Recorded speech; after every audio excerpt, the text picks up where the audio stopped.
What's good, guys? It's Monster Chappie. We're back today with some more user skills, and we're back on the offensive side of the ball. And today we're going to be talking about the ground attack. In the last video, we looked at pocket presence, basically how to improve that with your quarterback. But we also need to get a ground attack, and some ways we can help to improve our ground attack in general and basically make ourselves more effective on the ground, because obviously if you can get a nice ground attack, it's definitely something that you can mix in very nicely or even use as the base of a scheme, depending on what kind of gameplay or game style you want to run with. But one of the first things I'll do is figure out which formations my play is effective against. So what I'll typically do is I'll come out in like a multiple D. I don't have it on hand this time, but basically I'll look at how my play looks against like a 3-4. Then I'll go to a 4-3, then a 4-4, 5-2, a 4-6, 4-6 bear, nickel 1-5-5, nickel normal, dime, various dimes, quarter, and really just kind of see how my run is effective against these various formations, and how effective I think the ground game can be against those various looks, because certain runs are good against the 3-4, not the 4-3, and vice versa. Or certain runs are good against, quarter, but maybe not the 4-3. And there's certain runs actually that are good against the 4-3, but maybe not the quarter. So, it'll be surprising the results you'll get. You'll be kind of surprised yourself at getting some of those results. You would think the quarter would be weak against every single run in the game, but it's actually decent against a few handful select runs in the game, whereas those runs are more effective against those powerhouse big formations on defense. So that's what we're looking at there. That's the first thing I like to do. The next thing is you need to figure out which run plays are good. There are certain run plays in this game that just are not, generally speaking, good run plays. And the reason being is because the blocking doesn't develop well, or you just don't typically get that many yards on these runs, things like that. You just really got to figure out which runs are good. I'll leave a link in the description for some videos you could check out for what I think are some of the best run plays in the game. Typically, you're a safe bet with the halfback stretch or a halfback power O. Most of the time, there are formations that they don't work, but for the most part, generally speaking, those two runs are the best this year, and the best runs do vary each year, so you just kind of got to figure it out. I want to say it was 2010 where the off tackle was just ridiculously roided. Any play that said off tackle, you just got amazing blocking. But likewise this year, not as effective, but the power O's and the stretches seem to be the runs to go to this year. So now that we figured out kind of what run plays we want to use, and also which formations they're more effective against, once we figured all that out, we definitely need to be able to attack various types of defenses that are passing defenses, because one of the big things you want to do with the ground attack is to basically force them out of their pass defense, whether that be the max coverage out of the quarter or a certain blitz they're doing. Various runs could be effective against various types of defenses, whether they're running a max coverage or whether they're running a blitz from the left, a blitz from the right, an A-gap blitz. Whatever they're doing, you should have a run that is very effective at countering that. So if there is a certain pass D that you're having a lot of trouble with, a lot of the times you'll panic and just keep forcing things and just end up losing that game. But sometimes you can actually counter a lot of that stuff with an effective ground game and actually end up forcing your opponent to leave whatever that defense is. And once they do that, you can go back to passing. There's a lot of different ways you can use the ground attack, but that's just kind of one of them. But like I was saying, there's just a lot of uses for the ground attack, and that's why you want to know which plays are effective out of which formations versus, a few different kind of looks. You don't need to look at every single look. Obviously, that's just too much work. But again, look at the various formations. Then what I would do is look at the two-man under.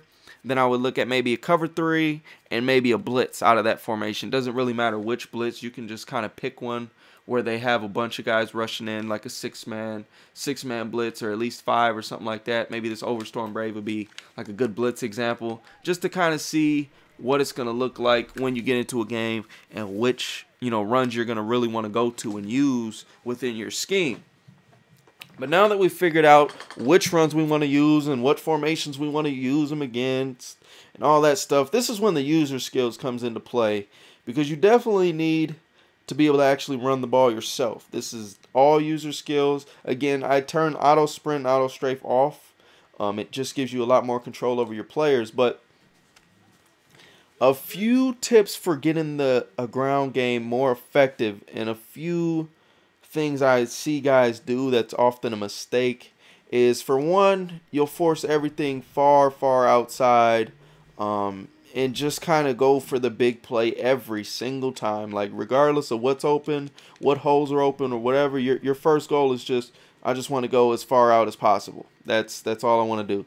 And that's very poor running tactics, very poor decision. Because as you can see, sometimes the best thing to do is just take 5 yards. Sometimes the best thing to do is to go outside. So you got to kind of learn to pick your spots, decide when you're going to go outside. You also have to base it on your running back. If you have a slower halfback, you're probably not going to outrun too many players in the game. So you definitely want to go for the more upfield approach. Whereas if you have a Chris Johnson or one of the real speedy backs, you may want to go outside more often. Now, if you have a slower linebacker chasing, one thing you can do is kind of go down and then around. I'm going to move this guy so we can actually just kind of showcase that a little bit here. Hopefully this will work out. But one of the tactics you can do is go out here. You can go down and then around. See how that creates a little bit more separation against the slower guy. Kind of just replay it here. But that's one thing you can do against the slower guys and take advantage of that speed. So what you're going to see is we're actually going to go down. If we would have went straight right, he probably would have hit us at the 30, but you'll see a lot of better players use this tactic right here this year. And that's actually, as you're going to see, going straight from the side. We're going to go a little bit down, and that creates just enough separation for us to hit that edge on that defender. So that's definitely one tactic you can use, and that's more for the speedy backs. But definitely if they have a slower player chasing you, you can use that with wide receivers, running backs, whoever. It's all about those angles and things like that. So that can definitely help you get a lot more yards and give you that opportunity to get outside. Now, the next thing I would say that a lot of people do is they abuse the sprint button. You just hold the sprint button right away and you just go for it. You don't care. You're just holding sprint the entire time you run, and that's one of the worst things you can do as well. Holding sprint does a lot of things good, and it does a lot of things bad. The first bad thing it does is you cannot cut as effectively. As you can see, we're holding sprint there. This time we're going to go ahead and just run the play without holding sprint, and you'll see the blocks actually hold better when you don't hold sprint, and you're also able to maneuver so much better when you don't hold sprint button. So sprint actually causes a lot more block sheds, and you have less mobility and less accuracy to where you're trying to get. And then once you get going somewhere, it's harder to backtrack and et cetera, et cetera. So, definitely the sprint button has its uses. And once you get through the hole, you definitely want to hit the sprint. Once you get to the outside, and you're trying to get to that outside edge, that's when you're going to want to sprint. But definitely just don't overkill with the sprint. And that's one thing a lot of guys will do with their ground attack, is just use the sprint button way too much, and it ends up costing you valuable yards that you could be getting. And again, once you get those one-on-ones, you kind of want to learn how to maneuver those guys and try to get through them, whether it's a juke move, whether it's an out and in or in and out, whatever. You kind of just want to get those moves down. One move that can be effective sometimes is the juke, and then other times that can cause big hits and fumbles, as you've seen there. So, kind of just learn which moves you want to use.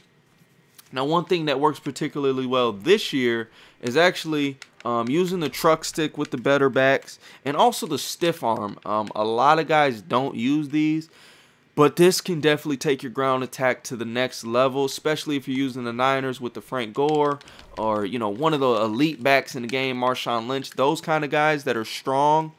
This is very, very effective with them. And what you'll see is we're going to fall forward just about every time we get tackled, or we won't get tackled backwards, or we'll end up actually breaking the tackle.